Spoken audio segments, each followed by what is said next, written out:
During the war, Hamas terrorists used an intricate series of tunnels to carry out sneak attacks. While IDF soldiers stopped those attacks, the tunnels shocked Israelis. At the time, CBN News chronicled their scope and size. The tunnels are designed to infiltrate Israeli communities like this one close to the border. Gaza is just about a mile that direction, and some of these tunnels are more than a mile long, 60 feet deep, with multiple exits.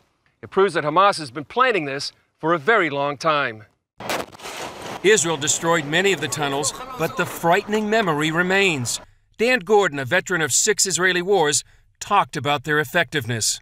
And I can't imagine anything more terrifying for the people who live there than the thought that suddenly the earth opens up, almost like a scene out of a grade B zombie movie, and the walking dead come out, except they're not dead. I've been a soldier now for 40 years, which is a long time. And the most terrifying thing that I've ever seen was the advent of the terrorist tunnel attacks that happened last summer. Now, a year later, Gordon, an Israeli-American, has written Day of the Dead, a thriller about those tunnels. He says it should be a wake-up call to the U.S. The country that's most vulnerable to that attack is my other homeland, the United States of America. And far more vulnerable because there are terrorist attack tunnels that exist already. They're called drug smuggling tunnels, and they run from parts of Mexico into California, to Arizona, and to Texas.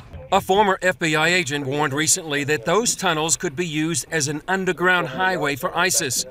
Gordon says the drug tunnels could make an unholy alliance between ISIS and the Mexican drug cartels. They don't have to dig them, they just have to rent them. They have billions of dollars. That's a language that all the cartels understand.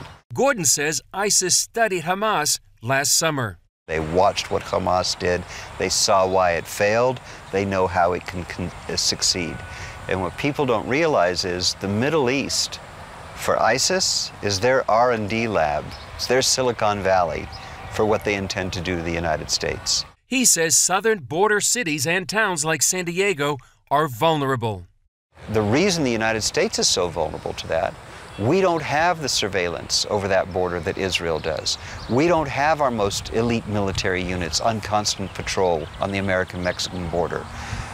We have, if you want to talk about juicy targets for ISIS in San Diego, half the Pacific Fleet is at anchor in San Diego. As an author, Gordon also wrote to entertain.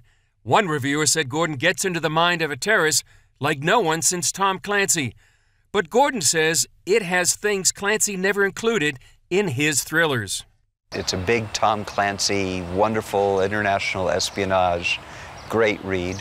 It's the first book that I know of that has a born-again Christian female graduate of Liberty University, female James Bond.